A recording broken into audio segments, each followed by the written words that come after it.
Hello tout le monde, ici Chantal du blog missionlégèreté.com. Aujourd'hui, je réponds à une question que vous m'avez posée. Que penses-tu du jeûne intermittent? Alors, dans cette vidéo, on va parler énergie, système nerveux, et oui, un peu de théorie polyvagale aussi, puisque c'est quand même une de mes spécialités. Alors, c'est quoi exactement le jeûne intermittent? Le jeûne intermittent, ce n'est pas un régime, c'est une organisation du temps, des périodes où l'on mange et des périodes où on laisse le corps tranquille. Le plus connu, c'est le 16-8, 16 heures sans manger et 8 heures où l'on mange normalement, mais normalement ne veut pas dire non plus n'importe quoi. Il existe aussi le 14-10, qui est un peu plus doux, le 12-12, idéal pour débuter, et même le 20-4, mais là, ce n'est vraiment pas pour tout le monde.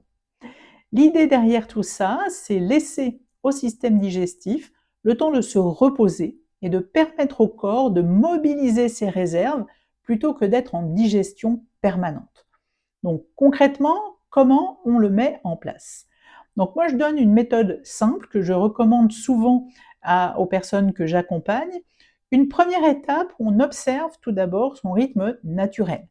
Est-ce que vous êtes quelqu'un qui n'a pas faim le matin, qui a l'habitude de ne pas prendre de petit déjeuner, non pas par obligation, mais parce que ça passe pas? Ou plutôt, est-ce que vous êtes quelqu'un qui mange tôt le soir? Surtout, on ne force pas son corps. On commence toujours par ce qui est le plus simple pour lui. Deuxième étape, le 12-12. C'est génial pour commencer. Par exemple, 20 heures, c'est la dernière limite pour notre fin de repas du soir et on recommence à manger à 8 heures. Puis, si on se sent bien, on passe au 14-10. Troisième étape, quelque chose d'important, c'est de garder une alimentation qualitative. Ça peut sembler évident, mais le jeûne intermittent ne compense pas une alimentation ultra transformée qu'on a pu prendre auparavant. Et comme je travaille avec la dissociation alimentaire, j'en parlerai dans une prochaine vidéo, eh bien, j'utilise ces principes. Je rappelle rapidement, un type de macronutriments principal par repas, des protéines séparées des glucides, beaucoup de légumes et bien évidemment du plaisir. Quatrième étape, écoutez les signaux de son corps. Si vous êtes irritable, glacé, que vous dormez mal, que vous compensez un peu trop, eh bien ce n'est pas la bonne fenêtre horaire pour vous. Votre corps vous parle et il parle avant votre cerveau, grâce au nerf vague et la théorie polyvagale, on le verra prochainement. Est-ce que le jeûne intermittent est pour tout le monde? Non. Et ça, c'est super important.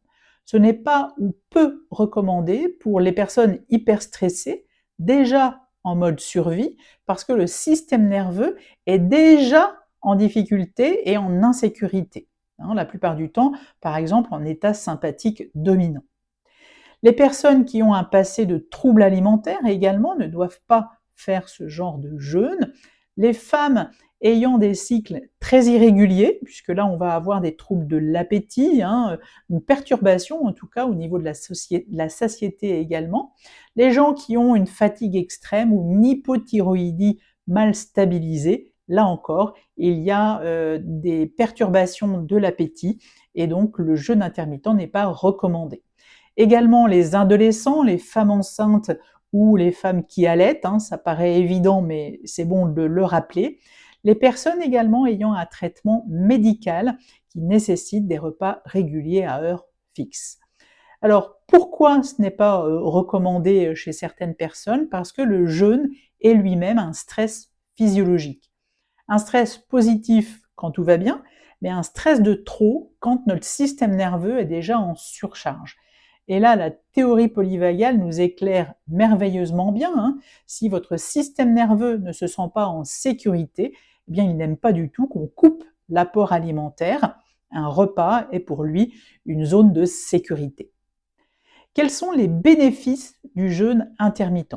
Quand il est bien utilisé, le jeûne intermittent peut apporter une meilleure sensibilité à l'insuline, une réduction des fringales, amélioration de la digestion, même des effets positifs sur la clarté mentale, une perte de poids dans certains cas et parfois une vraie sensation de légèreté.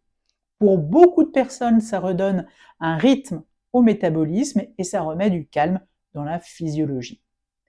Quels sont les risques et les limites? Eh bien oui, en effet, il n'y a pas de solution magique et ça peut engendrer de la fatigue, de l'irritabilité, des troubles du sommeil, une compensation alimentaire, un stress supplémentaire pour notre système nerveux, un déséquilibre hormonal chez certaines femmes, un risque de perte musculaire si l'alimentation n'est pas suffisante, et très souvent, le piège est de tenir coûte que coûte.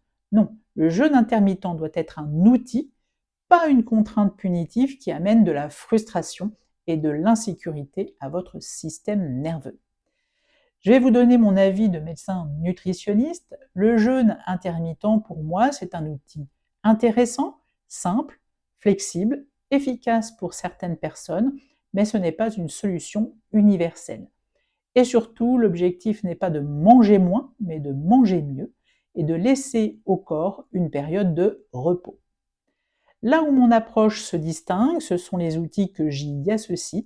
Avec la dissociation alimentaire, le jeûne intermittent est souvent mieux toléré car les repas sont plus digestes, le corps se met au repos plus rapidement. Et avec la théorie polyvagale, je vérifie toujours l'état du système nerveux de la personne que j'accompagne. Si elle est en stress chronique, je commence par apaiser le système nerveux, améliorer la respiration, la sécurité intérieure, et seulement ensuite, je vois si le jeûne peut être testé. Parce qu'un corps stressé ne jeûne pas bien. En résumé, le jeûne intermittent peut être génial, mais seulement si c'est fait dans la sécurité, la douceur et l'écoute de son corps. Voilà mon avis en toute transparence, si je puis dire, et bienveillance.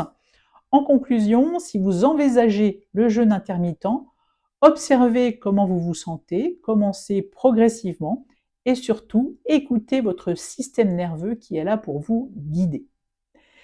Si vous voulez plus de vidéos sur la nutrition, la dissociation alimentaire, la gestion du stress et la théorie polyvagale, abonnez-vous à ma chaîne, likez cette vidéo et partagez-la à quelqu'un qui se pose la même question. Donc n'hésitez pas non plus à aller visiter mon blog missionlégèreté.com. Il y a un petit cadeau pour vous, un bonus, 7 jours pour retrouver de l'énergie et réguler son stress. Donc je vous attends très très vite et surtout, prenez bien soin de vous.